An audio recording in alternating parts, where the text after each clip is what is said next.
The parasympathetic nervous system has the opposite effect of the SNS and relaxes the body while slowing energy functions that will no longer be needed due to the stop in exercise. Many functions of the parasympathetic nervous system do not take full effect whilst playing sport, as it is used to relax the body, but will happen oftenly throughout the game. An example of muscle relaxation during sport is when a timeout is called in netball and the performer is given the opportunity to sit down, where the muscle can be allowed to relax. An example of a decreased heart rate in sport is during a 16 in hockey. There is usually a short time in the corner where the players have time to set the play up. An example of a decreased breathing rate during sport is during a free throw in basketball, where players have the opportunity to catch their breath.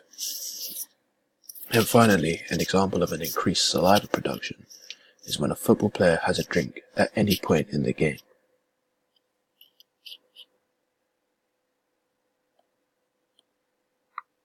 Controls of stress.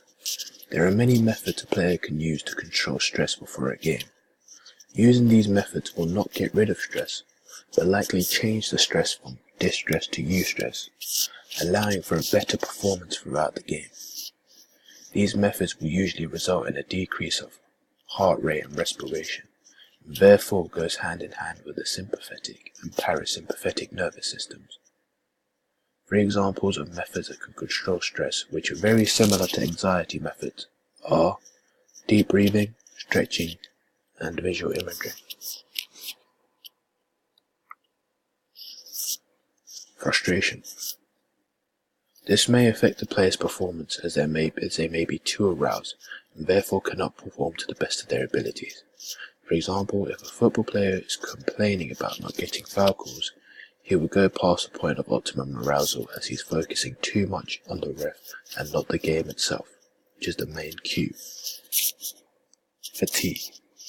This will affect a player's performance in sport, as the body cannot deal with the exhausting demand of the exercise, and therefore will revert to bad habits or uncommon action, such as reaching for the ball in basketball.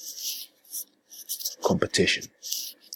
If a player worries too much about the competition, this can lead to a state of distress and leading to the player again going past the optimum point of arousal and performing worse.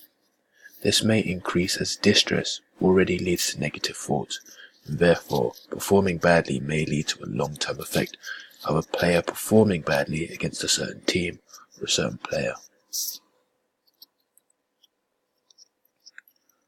This was one of the questions on our survey.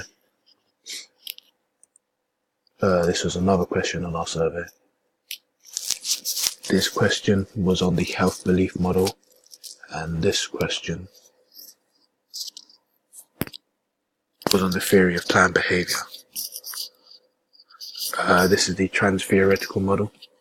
It contains a pre-contemplation, contemplation, preparation, action, and maintenance. This is the health belief model. It contains the perceived suspectability, perceived severity, perceived benefits, and perceived barriers.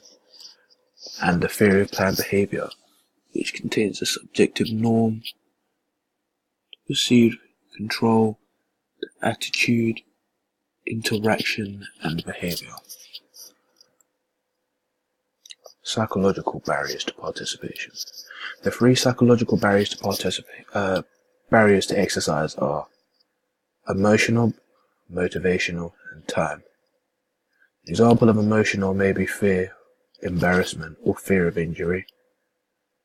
An example of motivational may just be a lack of motivational or lack of commitment.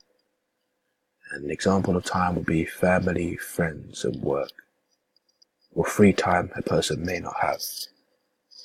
Using the questions in our surveys and the different participation models, you were able to decide the main psychological barriers to exercise is motivation, which most closely links to the trans-theoretical model, as it talks about why and how people lose motivation to participate in exercise.